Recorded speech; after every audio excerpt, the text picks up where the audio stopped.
All right, today we're jumping into a really powerful idea. It's over a century old, from Emilie Cady's classic Lessons in Truth, but honestly, it might just be the key to handling our crazy, modern world. So let's get right into it. So, let me ask you something. Just think about your day so far. Where did your mind go? I mean, how many times did it just wander off on its own? Maybe you got pulled into a worry about something tomorrow, or you found yourself replaying a conversation from yesterday again. You know that feeling, right? Like you're not even driving, you're just a passenger in your own head. Look, if that sounds familiar, you are definitely not alone. It's this super common feeling that our own automatic reactive thinking has kind of taken the wheel. It feels like your day gets hijacked by your own mind, just pulling you away from what's actually happening right now. But here's the thing, and this is so important. Your thoughts, they are not you. So way before we had all the modern psychology we have today, Emilie Cady laid out this brilliant way to understand what's going on in our heads. She basically said we have two different ways of thinking. One that just reacts to everything happening to us, and another that actually creates our world. And just getting this difference, well, that's the first step to getting back in the driver's seat. Okay, so Cady had names for these two modes. She called them the mortal mind and the divine mind. Now, the mortal mind, that's just our everyday reactive brain. It's running on autopilot, driven by what we see, hear, and touch. It's what gets us stuck, what she called bondage, being a prisoner to our own reactions. But then there's the divine mind. This one comes from that quiet place inside. It's intentional, it's creative, and it's where we find real freedom and calm. And here's what's so cool about this. Cady wasn't just inventing something new. She was plugging into this timeless truth, an idea that's been woven through philosophy and spirituality for like thousands of years. And the best part? Modern science is actually starting to prove it's true. I mean, this idea goes way back. Think about it. In ancient Greece, you had Plato's story about the prisoners in the cave, right? They thought the shadows on the wall were real. That's a perfect picture of the mortal mind. Then you have the Stoics. They talked about this inner guide, this calm director inside all of us. Sounds a lot like the divine mind, doesn't it?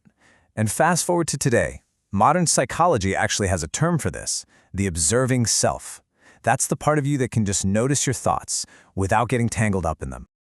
There's a wonderful modern quote from Pema Chodron that just nails this whole concept. She says, "You are the sky. Everything else is just the weather." I mean, how perfect is that? Your thoughts, your feelings, they're just the weather. They come and go, they're always changing. But you're the sky, that big, wide open, steady awareness that holds it all. Okay, so this is a really beautiful idea, for sure. But the real question is, how does this actually help us in our day-to-day lives? Because it does. Understanding this two minds idea can totally change the game for you, at work, in your relationships, and even with your habits. Just think about it for a second. You're at work. That stressful email hits your inbox. What's your first instinct? To fire back a reactive reply? That's the mortal mind. Or do you pause and come up with a response from that calm, centered, problem-solving place? That's the divine mind. Or how about in a relationship? Someone pushes your buttons. Do you immediately lash out, or do you take a breath and choose to respond from a place of peace? See? It's all about consciously choosing where you're coming from. And this leads us straight into habits. And this is where Carney's 100-year-old wisdom lines up perfectly with what modern behavioral science is telling us today. The secret to making a change that actually sticks? It's not about focusing on the action. It's about focusing on your identity. Real change, lasting change, starts with who you believe you are. So you've probably heard of the habit loop. Most of us, when we want to change a habit, we try to force a different action. But the real power isn't in the action, it's in the craving that comes before it. And that craving is tied to who we think we are. So when you start to identify more with that calm, stable, divine mind within you, what you crave starts to change. You'll find yourself craving peace instead of drama, or focus instead of distraction. And once the craving changes, the right actions just kind of follow along naturally. Okay, so how do we actually do this, in the heat of the moment?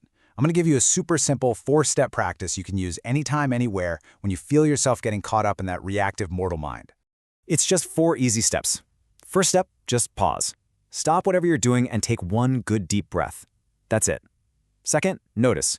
Notice the thought or the feeling that's there. You don't have to fight it or judge it, just acknowledge it. Like, oh, okay, there's that worry again. Third, identify. Just ask yourself, is this coming from my reactive mind or from my calm inner self? And finally, step 4. Choose. Deliberately put your focus on a better feeling truth. Something like, I am capable, or, you know what, this will pass. It's that simple. Pause, Notice, choose. All right, so as we start to bring this all together, let's boil it all down to the one single idea that holds it all. And here it is. This is the big idea. Your inner world literally creates your outer world. The quality of your thinking determines the quality of your life. You're not a victim of your thoughts. You're not a victim of your circumstances. You have this incredible power to choose where you put your focus, and when you start managing the quality of your thinking, you can't help but change the quality of your life.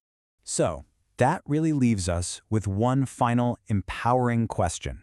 Now that you know you have these two ways of thinking, now that you know you have a choice in every single moment, who are you going to choose to be today? Are you going to be the person who just reacts to the weather, or are you going to be the calm, steady sky?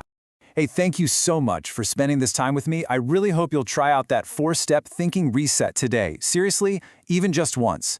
In our next explainer, we're going to build right on top of this foundation. We'll get into Cady's super practical tools for rewiring your mind, denials and affirmations. So be sure to check that out in the Lessons in Truth playlist. See you there.